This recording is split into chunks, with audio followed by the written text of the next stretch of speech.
Bismillahirrahmanirrahim. Aïzaï Talamid, Salamu alaikum wa rahmatullahi wa barakatuh.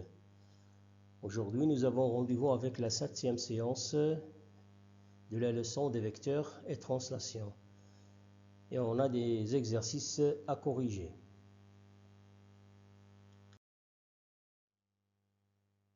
Dans le premier exercice, dans la première question, on a des points A, B, C, D et E. Et un point A' qui est l'image de A par une translation T. Et on veut construire les points B', D', C', E', les images respectives des points B, C, D et E par la translation qui transforme A en A'. Lorsqu'on dit que A' c'est l'image de A par une translation T, ça veut dire que cette translation, elle transforme le point A en point A'. Ici, dans cet exercice, on va utiliser les carreaux de la feuille pour construire ces points. Donc, si on remarque, cette translation T qui transforme A en A', donc pour passer de A à A', donc on doit se déplacer de 4 carreaux à droite, puis 3 carreaux vers le haut, pour avoir le point A', pour atteindre le point A'. Donc on va faire la même chose pour construire les points B', C', D' et E'. On commence par B'. Donc à partir du point B, on se déplace de 4 carreaux à droite, ensuite 3 carreaux vers le haut et on trouve le point B'. Pour le point C, la même chose. On se déplace de 4 carreaux à droite et ensuite 3 carreaux vers le haut et on trouve le point C'. Et on fait la même chose pour avoir le point D' et le point E'. Bon, ceci pour la première question. Pour la deuxième question, c'est la même chose. Ici, on a un triangle ABC et on a un point A' qui est l'image de A par une translation. Bon, A', c'est l'image de A par une translation T. C'est la translation qui transforme A en A'. On le dit autrement, c'est la translation T de vecteur A'. Donc, pour construire les points B' et C', les images respectives des points B et C par la même translation, donc il faut que le vecteur A' soit égal au vecteur B', soit égal au vecteur C'. Ou bien si on peut utiliser les carreaux, comme c'est indiqué dans cet exercice. Donc pour passer de A vers A', comme vous voyez, on se déplace de 8 carreaux. Dans cette figure qu'on a ici, on doit passer de A à A', on se déplace à droite de 8 carreaux. Donc on va faire la même chose pour obtenir les points B' et C'. Donc on se déplace de 8 carreaux à droite de B vers B'.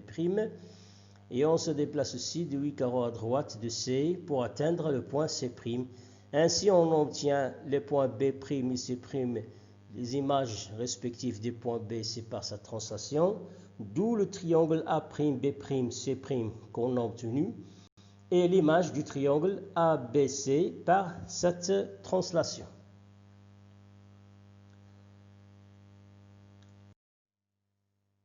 Passons maintenant à l'exercice suivant.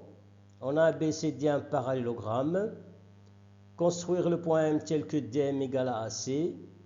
Construire le point N, image de A par la translation de vecteur CB. Et ensuite, troisième question, montrer que B est l'image de N par la translation de vecteur DN. Bon, on commence. On a ABCD un parallélogramme. Bon, donc on a construit un parallélogramme ABCD. Première question, construire le point M tel que le vecteur DM égale le vecteur AC. Voilà le point M, on a construit. Le vecteur DM égale le vecteur AC.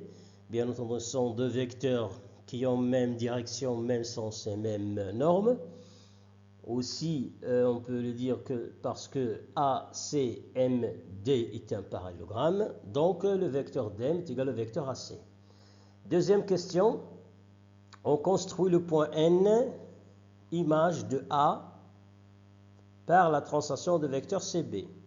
Dire que le point N est l'image de A par la translation de vecteur CB, ça veut dire que le vecteur AN égale le vecteur CB. Donc on a tracé le point N tel que le vecteur AN égale le vecteur CB. Et pour la troisième question, montrons que le point B, c'est l'image de N par la translation de vecteur dm. Je répète, on veut montrer que le point B est l'image de N par la translation de vecteur dm. Donc pour montrer que B c'est l'image de N par sa translation de vecteur dm ou la translation qui transforme D en M, on doit montrer que le vecteur NB égale le vecteur dm. Donc si on arrive d'après ce qu'on a comme données à montrer que le vecteur NB égale le vecteur dm, donc le point B est l'image de N par la translation de vecteur dm. Autrement, on peut le faire autrement. On peut montrer que le quadrilatère NBMD est un parallélogramme. Donc, on a N l'image de A par la translation de vecteur CB. Voilà, N c'est l'image de A par la translation de vecteur CB. Donc, le vecteur AN égale au vecteur CB. Oui, et puisque les deux vecteurs AN et CB sont égaux, alors ANBC est un parallélogramme. Et puisque on a ANBC est un parallélogramme, donc je peux en déduire d'autres vecteurs égaux. Donc, le vecteur AC est bien égal au vecteur NB. Et on sait que le vecteur AC est égal au vecteur DM. Voilà, on a ici AC égale à NB, ce qu'on a montré. Et on sait que DM égale à AC. De ces deux résultats, on déduit que le vecteur NB égale au vecteur DM. Voilà, donc DM égale à NB. D'où le point B, c'est l'image du point N par la translation de vecteur dm. Je répète, puisque dm égale à nb, donc le point B, c'est l'image du point N par la translation de vecteur dm. Cette translation de vecteur dm, on peut le noter comme ça, T vecteur dm.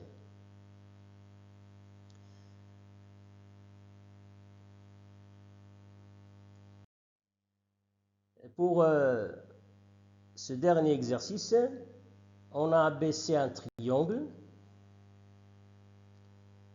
M, le milieu du point BC, ce qu'on a construit ici, le point M, milieu de BC.